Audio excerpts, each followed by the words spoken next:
Vacinação de crianças anunciada como não obrigatória pelo ministro da Saúde contraria o Estatuto da Criança e do Adolescente. E a gente vai falar sobre esse assunto com Ariel de Castro Alves, ele que é advogado, especialista em direitos humanos pela PUC de São Paulo, membro do Instituto Nacional dos Direitos da Criança e do Adolescente e ex-conselheiro do Conselho Nacional dos Direitos da Criança e do Adolescente, o CONANDA. Olá, Ariel, bom dia, muito prazer em recebê-lo. Bom dia, Marilu. Bom dia a todos os ouvintes da Rádio Brasil Atual, também os telespectadores da TVT. É um prazer falar com vocês e já desejo um ótimo ano, que seja um ano bem melhor que os anteriores e um ano de mudanças efetivas ao Brasil. Muito obrigada, a gente também te deseja um ótimo 2022, Ariel. Mas vamos lá, a gente vai falar aqui sobre essa questão, né, do ministro da Saúde falar que não é obrigatória a vacinação de crianças para a Covid-19. O que diz o Estatuto da Criança e do Adolescente sobre a vacinação de crianças? Qual é? E o que diz exatamente o artigo que contraria essa decisão anunciada pelo Ministério da Saúde e quais as sanções previstas ao ministro e também ao presidente da República? Cabem sanções também? Eu gostaria que você aprofundasse esse tema, Ariel, por favor. Sim, o artigo 14 do Estatuto da Criança e do Adolescente, Marilu, ele prevê que a partir do momento que exista uma autorização e uma recomendação de vacinação por parte da autoridade sanitária, no caso do Brasil, né, a Anvisa é a principal autoridade sanitária, essa vacinação se torna obrigatória para as crianças de 0 a 12 anos de idade.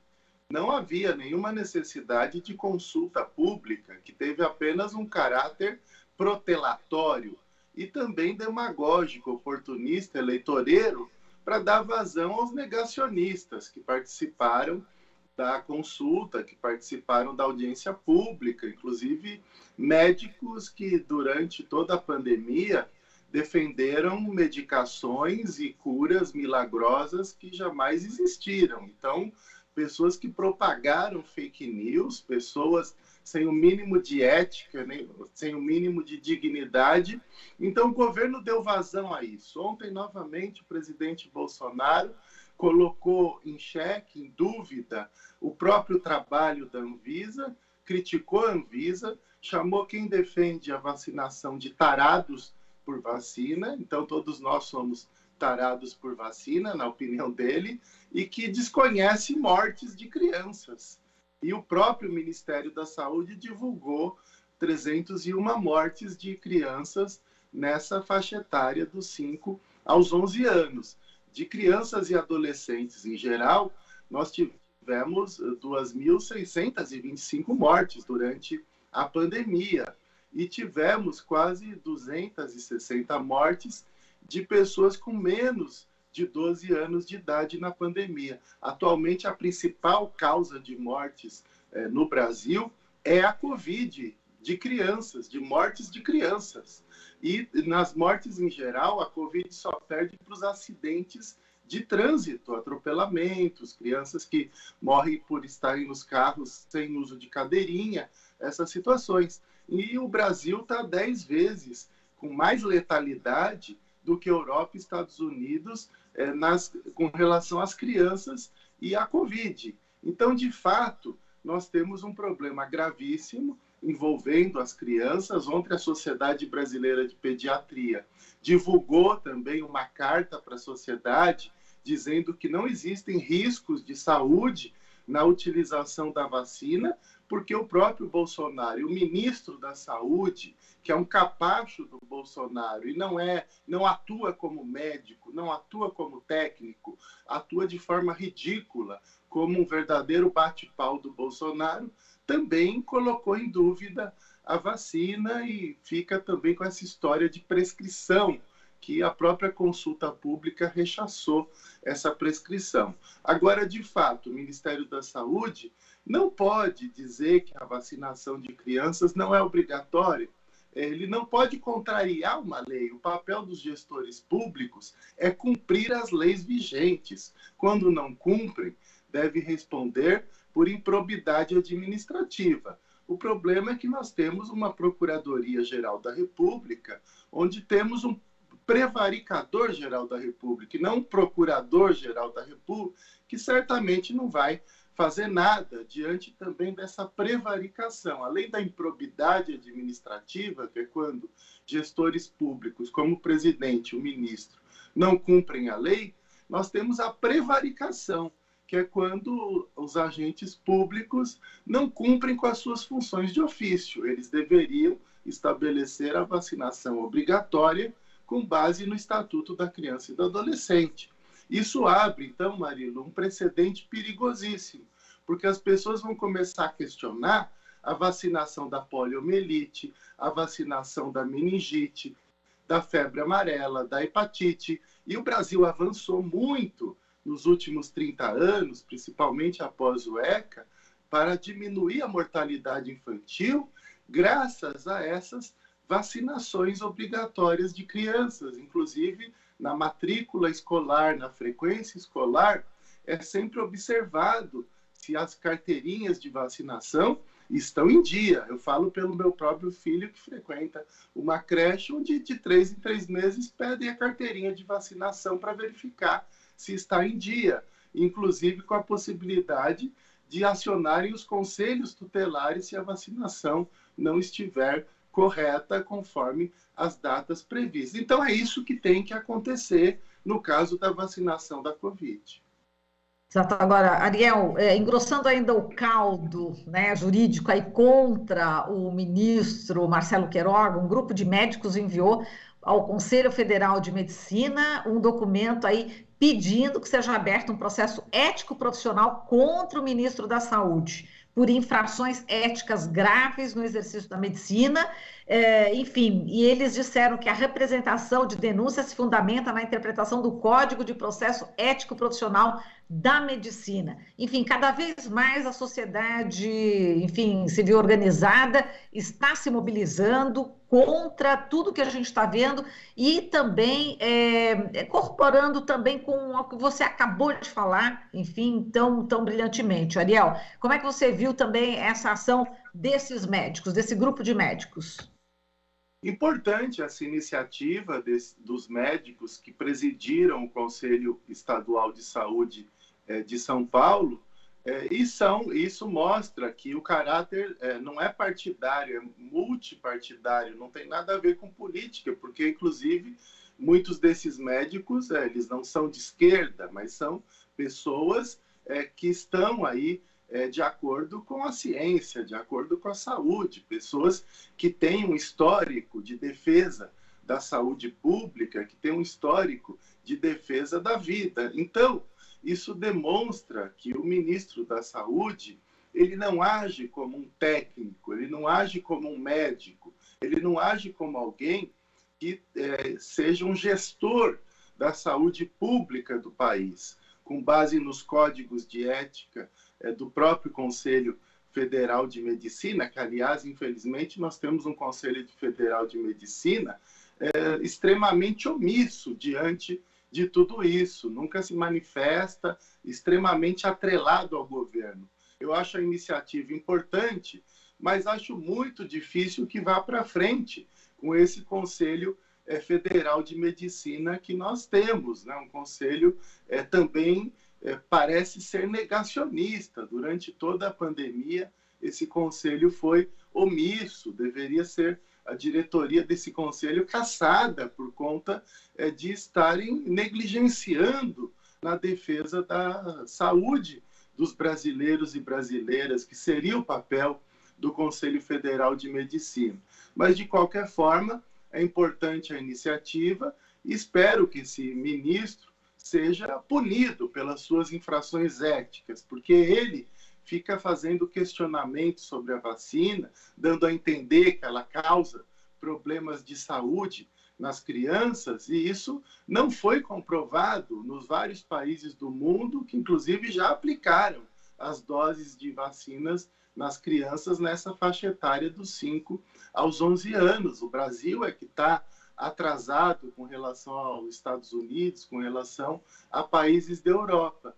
E a própria Anvisa não atestou que existam complicações de saúde decorrentes da vacinação. Na verdade, o grande problema, o grande risco é a não vacinação, é esse negacionismo com relação à vacina.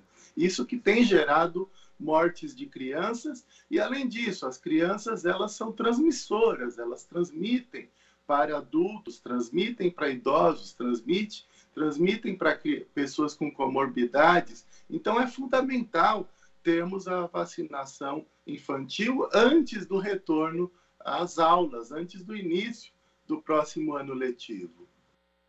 Agora, do ponto de vista aqui já político, a gente está vendo aqui a movimentação do senador Randolfo Rodrigues, da Rede, né? Ele, enfim, está convocando o ministro da Saúde, Marcelo Queiroga, né, para comparecer na comissão representativa do Congresso Nacional para prestar esclarecimento sobre a vacinação de crianças entre 5 a 11 anos contra a Covid-19. Esse requerimento foi apresentado.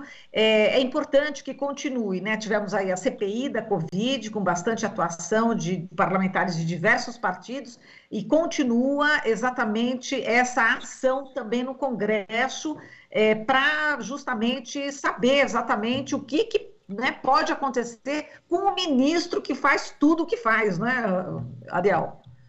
Sim, ele precisa imediatamente deixar o cargo, ele não pode continuar à frente do Ministério da Saúde com esse tipo de postura, e ele o tempo todo vai e volta, ele tenta estar aí atendendo aos interesses do Bolsonaro e não cumpre com o seu papel de ministro da Saúde. Aliás, todos os outros anteriores saíram, né? 2 deles, o Mandetta e o Taishi, por questões técnicas, porque não concordaram com a condução genocida por parte do governo federal, que foi contra a ciência, contra a saúde, o tempo todo boicotou a vacinação das pessoas, boicotou o isolamento social, no caso do presidente, do seu próprio governo, e o Pazuello, que foi o principal artifício do genocídio, né, da morte aí de mais de 620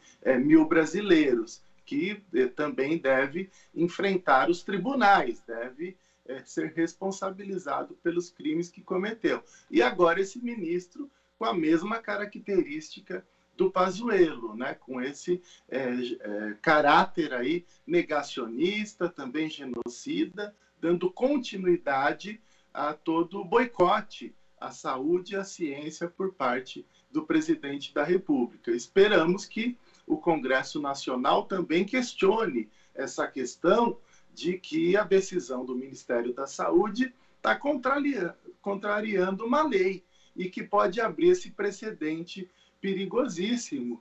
Então, é a primeira vez, nós nunca tivemos nenhum precedente assim, de ter uma vacinação que não é obrigatória para as crianças. Sempre, todas as vacinações instituídas, aprovadas pela Anvisa, sempre foram obrigatórias para as crianças. Então, isso vai dar margem para que pais, mães negacionistas agora se neguem a vacinar os seus filhos. E quando a escola questionar, eles vão dizer que estão simplesmente cumprindo recomendações do próprio Ministério da Saúde e estão indo dentro das orientações do presidente da República. Então, é realmente muito grave esse precedente aberto agora com relação à não obrigatoriedade apenas da vacinação da Covid.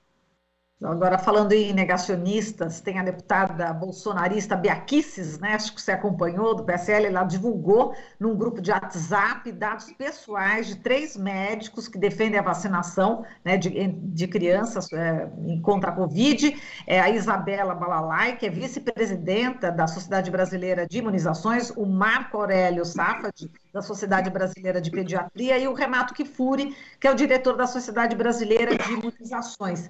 Bom, eles participaram da audiência pública, né, recentemente, promovida aí pelo Ministério da Saúde, defendendo a vacinação. Depois disso, enfim, depois que a deputada divulgou aí os dados pessoais, eles começaram a receber ameaças, né, de grupos radicais anti-vacina. O que pode ser feito, na sua opinião, Ariel, com essa parlamentar aí, enfim, com essas pessoas que estão atacando esses médicos?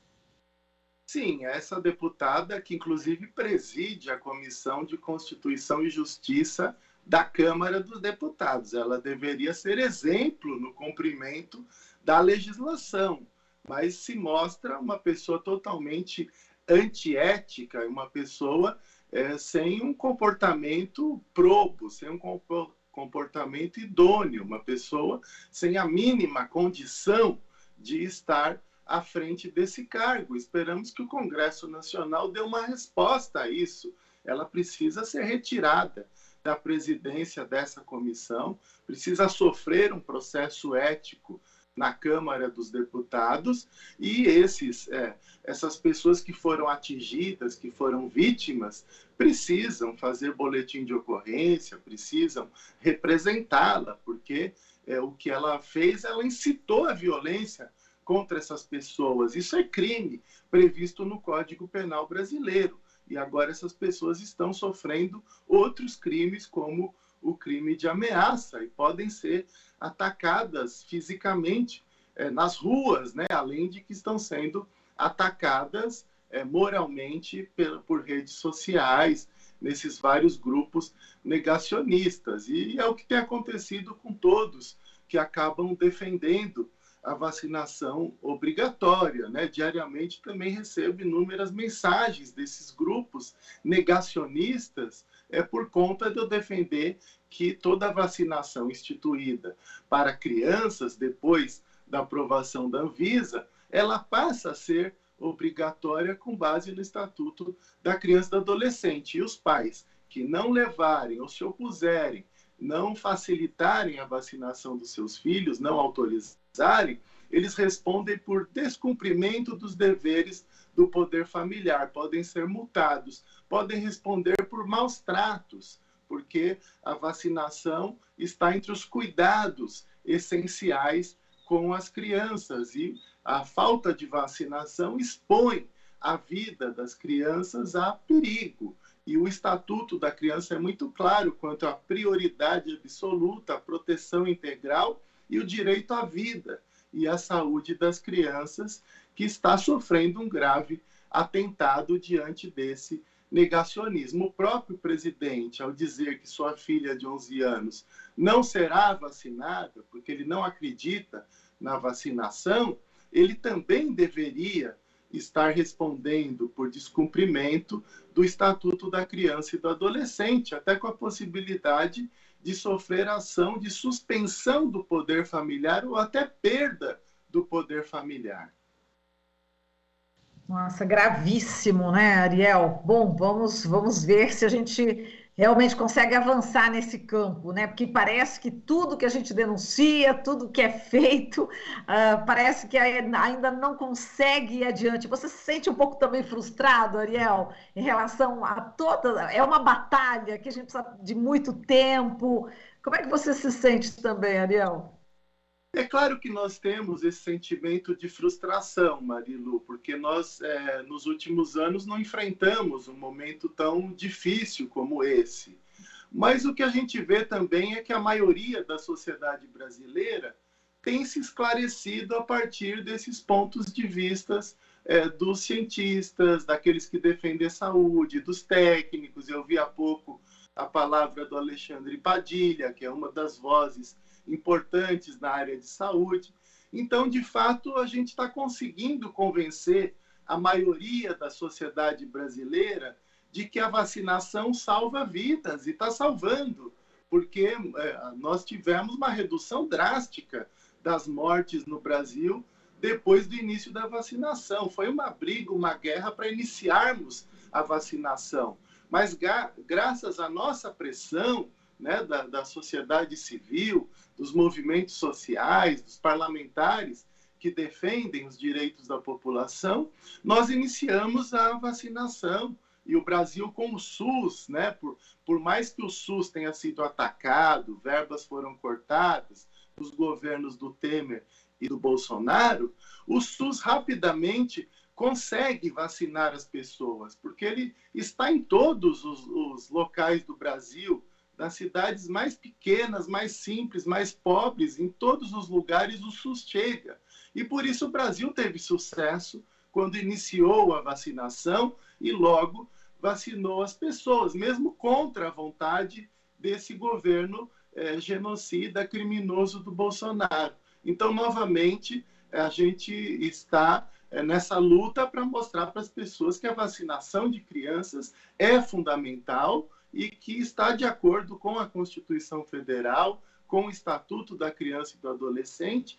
Então, nós vemos que, por outro lado, a gente está conseguindo chegar nas pessoas, tocar na mente, nos corações das pessoas, para que a verdade prevaleça. E isso, então, acaba tirando um pouco daquele sentimento de frustração, já que a consciência das pessoas está, pelo menos, avançando.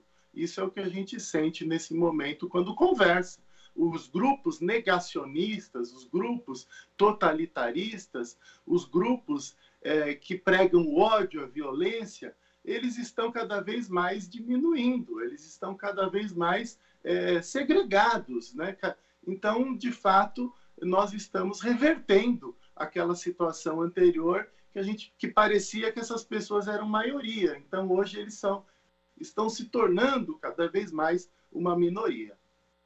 Tá certo, Ariel, eu agradeço muito aqui a sua participação com essa fala aí de esperançar, né? É uma fala realmente de destacar o que há de positivo na sociedade. Muito importante, Ariel. Muito obrigada para você, um forte abraço e até uma próxima. Eu que agradeço e parabéns ao seu trabalho jornalístico, aos prêmios que você tem conquistado aí pelo seu brilhante trabalho, e que eu conheço esse trabalho há mais de 20 anos, não vou falar todos os anos para não denunciar o quanto tempo já que a gente atua, mas, de fato, parabéns aí pela importante atividade de comunicação e que isso que também nos traz esperança para mudanças efetivas nesse 2022. Abraço a você e a todos que nos acompanham pela TVT e pela Brasil Atual.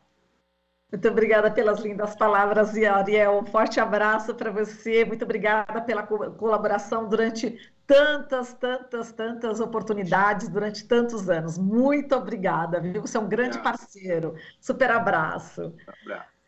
Falamos aqui com Ariel de Castro Alves, advogado, especialista em direitos humanos pela PUC de São Paulo e membro do Instituto Nacional dos Direitos da Criança e do Adolescente e ex-conselheiro do CONANDA.